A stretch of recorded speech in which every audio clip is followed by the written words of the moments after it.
Welcome to today's Explainer. We're jumping right into one of the most complex, tragic, and literally world-changing events of the 20th century, the 1947 Partition of India. It's often called the absolute darkest chapter of India's independence. It's a heavy topic, for sure, but to really grasp modern geopolitics and the shared history of the subcontinent, we absolutely have to understand exactly how this sequence of events unfolded. Okay, let's dive into this. For 2 long centuries, the Indian subcontinent lived under the absolute control of British imperial rule. Generations upon generations had fought, organized, and hoped for freedom. And finally, by the late 1940s, that freedom was genuinely right there on the horizon. The British Empire was packing up. But here's the catch. The independence they finally won came with a remarkably heavy, completely unexpected price that would forever alter the geography of the region. Literally overnight, the map of the subcontinent was redrawn. And with just the stroke of a pen dictating these new borders, a staggering 15 million people were displaced. Just imagine the sheer scale of that for a second. Millions of families waking up and realizing they had to leave their ancestral properties, their livelihoods, and their entire communities behind. They packed whatever they could physically carry and just walked across arbitrary new borders into completely unknown futures. And tragically, the human toll went way, way beyond just losing homes. Nearly 1 million lives were lost in the absolute chaos that followed. Before we take a step back and get into the intricate political history to figure out how this actually happened, it's absolutely crucial that we anchor our entire understanding right here in this stark reality. These aren't just dry historical statistics. This was an unprecedented humanitarian crisis. So the big question for us today is, how did a united India end up breaking into two? To answer that, we're going to take a chronological journey through 40 years of history.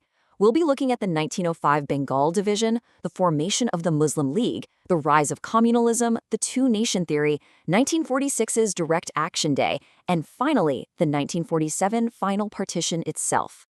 Now, what's really interesting about this slide is how it maps the escalation. You see, the partition didn't just happen out of thin air in a single year. No, we're looking at a slow-burning domino effect.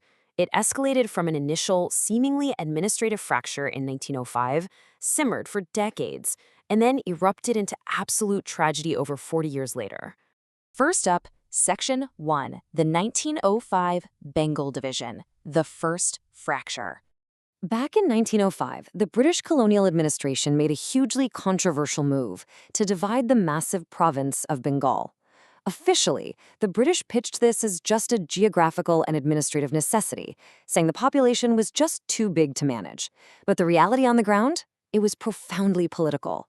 This specific event planted the very first seeds of division within a previously united Indian society.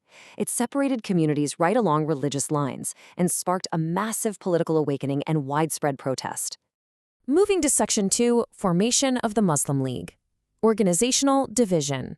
The direct historical consequence of that 1905 Bengal division was that the political landscape of a united India fundamentally shifted. Just a year later, this shift led to the creation of a brand new political organization, the All India Muslim League. Looking at this objectively, it's a huge maneuver in the region's history. For the first time, political interests and representation started formally organizing along distinct communal lines, rather than maintaining a single unified national identity. Which brings us to Section 3, the rise of communalism and ideological shifts. So the crucial point is how this organizational division started taking deeper root. To really grasp this era, we have to understand the concept of communalism. As it's defined here, it's the rise of religious identity as the primary driver for social and political division. As a student of history, it's fascinating and, honestly, deeply tragic to see how shared, centuries-old cultural ties just started fracturing. People who had lived side by side for generations were increasingly categorizing themselves and being categorized by political leaders primarily by their religious affiliation.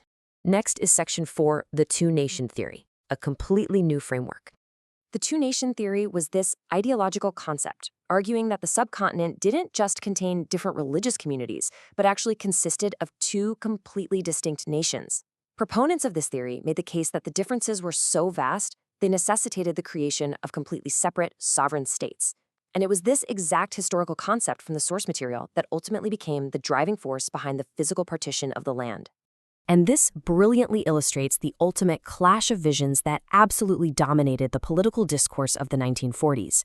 On one side, you had this long-held prevailing dream of a united post-colonial India, a single, diverse, free nation throwing off the yoke of the British together. But directly contrasted against that was the new reality being pushed by the two-nation theory, a divided subcontinent based squarely on religious demographics. Section 5. 1946's Direct Action Day. The violence escalates. Let's just walk through how incredibly fast the situation on the ground deteriorated.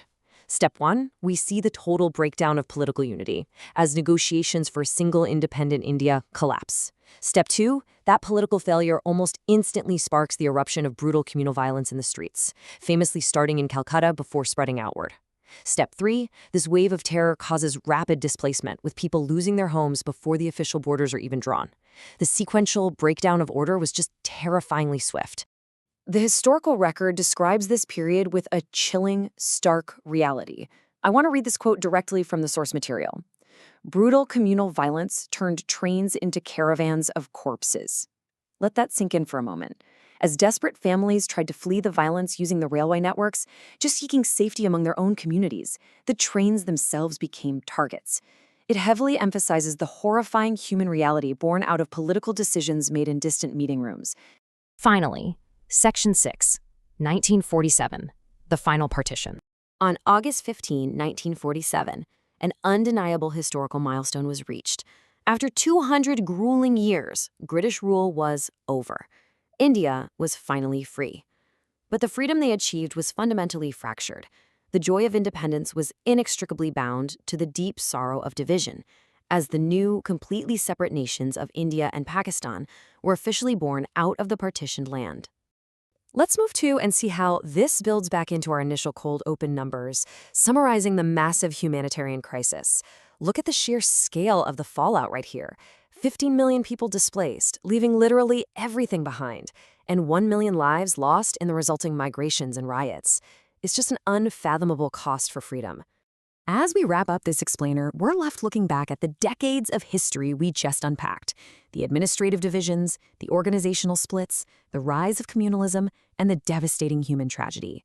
And it leaves us with one haunting, provocative question taken straight from the historical narrative. Could it have been stopped? Was this devastating fracture completely inevitable, or was there ever a path where a united India remained whole? I'll leave you to reflect on that. Thanks for joining me on this explainer, and keep questioning the history that shapes our world today.